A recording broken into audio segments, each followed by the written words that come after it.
የተቀጣጠለው የሀይሚና የብሩኬ ጭቅጭቅ ማለት ነው።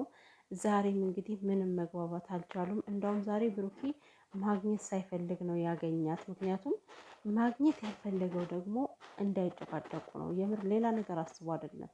መግባባት እየቻሉ ስላልሆነ ሰሞኑን መግባባት እንዲችሉ ትንሽ ነገሩን ላረጋጋው ብሎ ነው። ነገር ግን አልሆነም። ፍፄ እሱን ቢጠራው ሀይሚን ይዟት መጥተዋል ማለት ነው። እና እኔ ፍፄን ያሳዘነኝ እውነት ትናንትና እንደዛ እንዴት እየተናደደች እየተናገረች እንደነበር በደንብ አይተሃል። እንግዲህ ፍፄ እንደገናም ደግሞ ከዚህ በፊት የተፈጠሩ ቪዲዮዎችን ማየት ነው እኮ አሁን የሀይሚና የብሩኬ ጸብ አፍላ ነው፣ ትኩስ ነው። በቃ ገና እየተንቦገጎ እሳቱ እየተንቀለቀለ ነው ያለውና በዚህ ምክንያት መቼም ሊደማመጡ እንደማይችሉ በደንብ ታውቃለህ። እና ፍፄ እንዴት ነው ሀይሚን ይዟት የሚመጣ?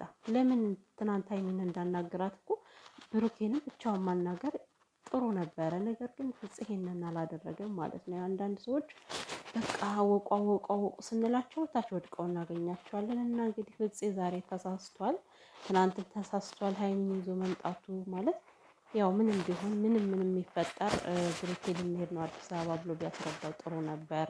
የዛሬው ይባስ እንግዲህ ጭራሹኑ በቃ ሂጂ ሂድ ተባባሉ ማለት ነው። እና እንግዲህ ብሩኬ ምንም የማውቀው ነገር የለም፣ ያደረኩት ነገር የለም፣ ካደረኩም ደግሞ ይነገረኝ፣ ማሳየት አለብሽ፣ እኔን ለመወንጀል እንኳን አሳይኝ እያላት ነበረ ማለት ነው። እና እሷ ሀይሚ ደግሞ ለምን አታምንም ታውቀዋለህ፣ ለምን አታምንም እያለች ነው ማለት ነው።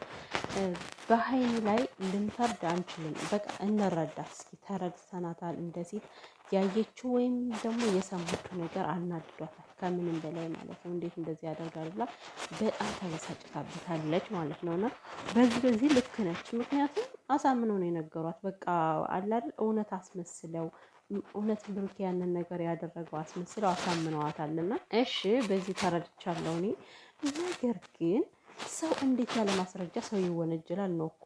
ብሩክ እንኳን እንዳያስረዳት እኮ ምን ያስረዳት? ሻይቶ ነው የሚያስረዳት አይደለም።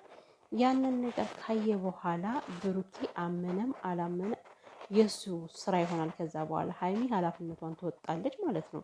ያንን ነገር ካሳየችው ይሄን ነገር አንተ ነህ ያደረግከው በምንስ ምክንያት ነው ብላ ከጠየቀች በኋላ ዞር ማለት ነው። በቃ ኃላፊነቱ እሱ እንዲወስድ ማለት ነው። ብሩኬ ግን በባዶ ሜዳ እንዴት ነው እመን የሚባል አይባልም እኮ። አረ ሀይሚ ታይ ግን ነው ወይስ ሀይሚሻ እንደው ከነጭራሱ መለየት ነው እንደምትፈልገው ከብሩኬ ጋር?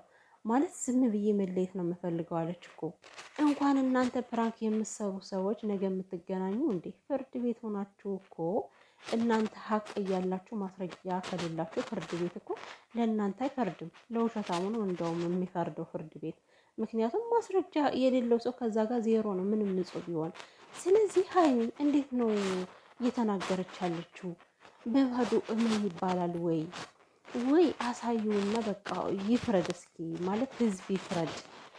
እሱንም ይውቀስ ተሳስቶም ከሆነ ለምንድን ነው በልጅቷ ላይ እንደዚህ የምታደርግ ተብሎ ይወቀስ። ብሩኬ ችግር የለውም። አንዴ እኮ አደባባይ ወጥቷል አይደል? ለህዝብ አሳልፌ አልሰጥህም ማለት ምን ማለት ነው? ወጣ እኮ ከዚህ በኋላ ቅመማ ምን ሆነሻል? ወጣ እኮ ከዚህ በላይ ምንም የሚደበቅ ነገር አለ? ከሴት ጋር ሄደሃል፣ ከሴት ጋር ሄደዋል ብለሻል። ስለዚህ የሚቀረው ዋናው እዛ ያየሽውን ነገር ለብሩኬ ማሳየት ብቻ ነው። ለህዝቡ አታሳይ፣ ግድ የለሽም ግን ለብሩኬ ያሳዩና ወይኔ ወይኔ በላቸው። እውነቴን እኮ ነው። በጣም እኮ ነው የሚከብደው እንዴ። በብሩኬ ራሱ እንዴት ብለን እንፍረድ? ሳያይ እንዴት ይመን? ይሄ ልጅ ምኑን አይቶስ ይመን? ምኑን አይቶ አዎ ይሄ የኔ ስራ ነው ብሎ ይናገር?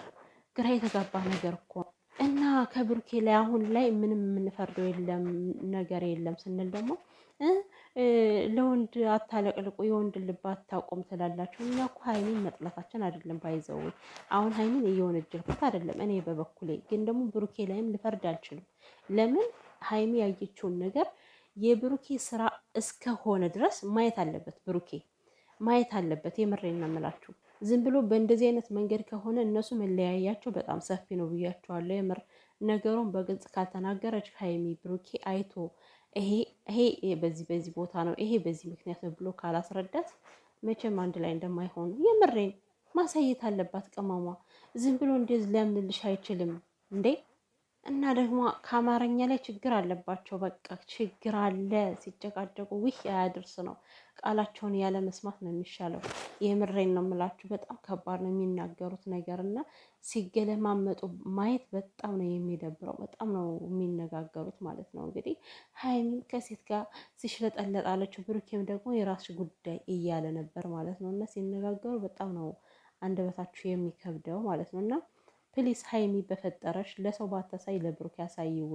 ለብሩኬ አሳይውና በቃ ትክክለኛውን መልሱን ይስጥሽ።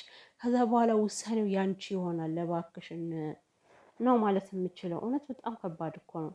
ይሄን ነገር በራሳችን እናስበው እስኪ። አሁን ማንም ሰው ተነስቶ መጥቶ ይሄን ነገር አድርገሻል፣ አድርገሃል እመን ብትባሉ ታምናላችሁ? እንደኔ አላምንም። ለምን ማየት ማመን ነው ይባላል እና አንዳንዴ ያየነውን ነው የምናምነው። ነው ወይስ ቅመሟ ምንድን ነው? ሳያዩ ያመኑ ብፁዓን ናቸው የሚለውን ቃል ለመጠቀም ፈልጋ ይሆን እንዴ? ግራ ገባኝ እኮ ቤተሰብ። እና ቅመሟ ብታሳዩ ደስ ይለኛል። እና ሌሎቻችሁም ደግሞ ዝም ብላችሁ አታውሩ። እንኳን አይደለም እናንተ ምንም ነገር የማታውቁት ብሩኬር ለራሱ ያደረገው ነገር ቸግሮታል፣ ጠፍቶታል። በቃ ምን እንደሆን ግራ ገብቶታል። ይኸው ሀይሚን እየተማጸነ ይገኛል። ምንድን ነው ያወራው ታሳይኝ እያላት ማለት ነው። እናንተ ግን ከሰላሳ ሴት ጋር ያወራል። እውነቷን ነው ሀይሚ። ምን ይጠበስ ምን ይጠበስ? መጨረሻ ላይ ሀይሚና ብሩኬ አንድ ሆኖ ደግሞ ታያላችሁ። እናንተ ታፍራላችሁ ሲጀመር እንደዚህ የምታሸረግዱ ልጆች።